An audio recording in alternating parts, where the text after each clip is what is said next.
The Magic of Oz. Chapter 19. Dorothy and the Bumblebees. Dorothy was greatly distressed and had hard work to keep the tears from her eyes. "Is that all you can do, wizard?" she asked the little man. "It's all I can think of just now," he replied sadly. "But I intend to keep on thinking as long as thinking will do any good." They were all silent for a time, Dorothy and the wizard sitting thoughtfully on the raft, and Trot and Captain Bill sitting thoughtfully on the toadstools and growing gradually smaller and smaller in size. Suddenly Dorothy said, "Wizard, I've thought of something." "What have you thought of?" he asked, looking at the little girl with interest. "Can you remember the magic word that transforms people?" she asked. "Of course," said he. "Then you can transform Trot and Captain Bill into birds or bumblebees, and they can fly away to the other shore. When they're there, you can transform them into their regular shapes again. Can you do that, wizard?" asked Captain Bill eagerly. "I think so." "Roots and all?" inquired Trot. "Why, the roots are now a part of you, and if you were transformed to a bumblebee, the whole of you would be transformed, of course, and you'd be free of this awful island." "All right, do it!" cried the sailorman. So the wizard said slowly and distinctly, "I want Trot and Captain Bill to become bumblebees pyrqxgl." Fortunately, he pronounced the magic word in the right way, and instantly Trot and Captain Bill vanished from view, and up from the places where they had been flew two bumblebees. "Hooray!" shouted Dorothy in delight. "They're saved." "I guess they are," agreed the wizard, equally delighted. The bees hovered over the raft an instant and then flew across the river to where the lion and the tiger waited.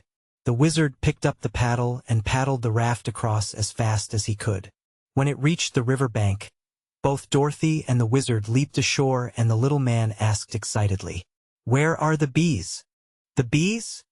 inquired the lion, who was half asleep and did not know what had happened on the magic isle. "Yes, there were two of them." "Two bees?" said the hungry tiger, yawning. "Why, I ate one of them and the cowardly lion ate the other."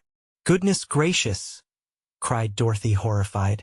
"It was little enough for our lunch," remarked the tiger. "But the bees were the only things we could find." "How dreadful!" wailed Dorothy, wringing her hands in despair. "You've eaten Trot and Captain Bill." But just then she heard a buzzing overhead and two bees alighted on her shoulder. "Here we are," said a small voice in her ear. "I'm Trot, Dorothy." "And I'm Captain Bill," said the other bee. Dorothy almost fainted with relief, and the wizard, who was close by and had heard the tiny voices, gave a laugh and said, "You are not the only two bees in the forest, it seems, but I advise you to keep away from the lion and the tiger until you regain your proper forms." "Do it now, wizard," advised Dorothy. "They're so small that you never can tell what might happen to them." So the wizard gave the command and pronounced the magic word, and in the instant Trot and Captain Bill stood beside them as natural as before they had met their fearful adventure. For they were no longer small in size, because the wizard had transformed them from bumblebees into the shapes and sizes that nature had formerly given them. The ugly roots on their feet had disappeared with the transformation. While Dorothy was hugging Trot, and Trot was softly crying because she was so happy, the wizard shook hands with Captain Bill and congratulated him on his escape. The old sailorman was so pleased that he also shook the lion's paw and took off his hat and bowed politely to the cage of monkeys. Then Captain Bill did a curious thing. He went to a big tree and, taking out his knife, cut away a big, broad piece of thick bark. Then he sat down on the ground and after taking a roll of stout cord from his pocket, which seemed to be full of all sorts of things, he proceeded to bind the flat piece of bark to the bottom of his good foot, over the leather sole. "What's that for?" inquired the wizard. "I hate to be stumped," replied the sailorman. "So I'm going back to that island." "And get enchanted again?" exclaimed Trot, with evident disapproval. "No, this time I'll dodge the magic of the island. I noticed that my wooden leg didn't get stuck or take root, and neither did the glass feet of the glass cat. It's only a thing that's made of meat like man and beasts that the magic can hold and root to the ground. Our shoes are leather, and leather comes from a beast's hide. Our stockings are wool, and wool comes from a sheep's back. So, when we walked on the magic isle, our feet took root there and held us fast. But not my wooden leg. So now I'll put a wooden bottom on my other foot and the magic can't stop me. But why do you wish to go back to the island? Asked Dorothy. Didn't you see the magic flower in the gold flower pot? Returned Captain Bill. Of course I saw it. And it's lovely and wonderful. Well, Trot and I set out to get that magic plant for a present to Ozma on her birthday. And I mean to get it and take it back with us to the Emerald City. That would be fine, cried Trot eagerly. If you think you can do it and it would be safe to try. I'm pretty sure it is safe, the way I've fixed my foot, said the sailor. And if I should happen to get caught, I suppose the wizard could save me again. I suppose I could, agreed the wizard. Anyhow, if you wish to try it, Captain Bill, go ahead and we'll stand by and watch what happens.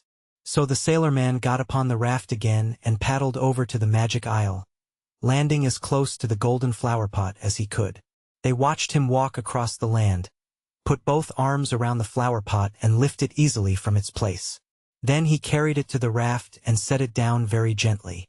The removal did not seem to affect the magic flower in any way, for it was growing daffodils when Captain Bill picked it up, and on the way to the raft it grew tulips and gladioli.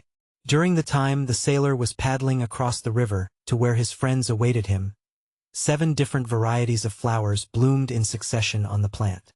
I guess the magician who put it on the island never thought that anyone would carry it off, said Dorothy. He figured that only men would want the plant, and any man who went upon the island to get it would be caught by the enchantment, added the wizard.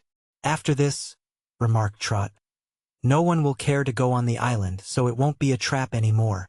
There, exclaimed Captain Bill, setting down the magic plant in triumph upon the river bank. If Ozma gets a better birthday present than that, I'd like to know what it can be. It'll surprise her, all right, declared Dorothy, standing in awed wonder before the gorgeous blossoms and watching them change from yellow roses to violets. It'll surprise everybody in the Emerald City, Trot asserted in glee. And it'll be Ozma's present from Captain Bill and me. I think I ought to have a little credit, objected the glass cat. I discovered the thing and led you to it, and brought the wizard here to save you when you got caught. That's true, admitted Trot.